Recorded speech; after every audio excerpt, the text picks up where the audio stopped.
kai kenang pa rani ke klang pen ki chi a sing we abasa na loa nang si to ver lo non tu a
Rani ke klang pen ki chi a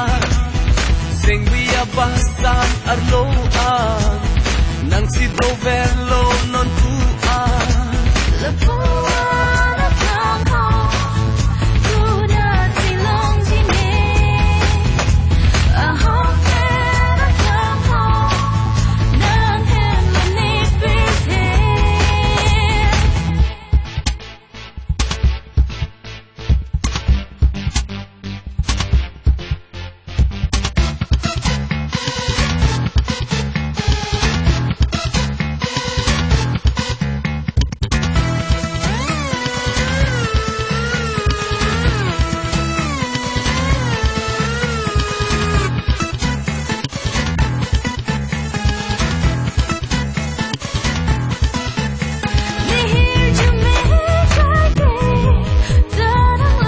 the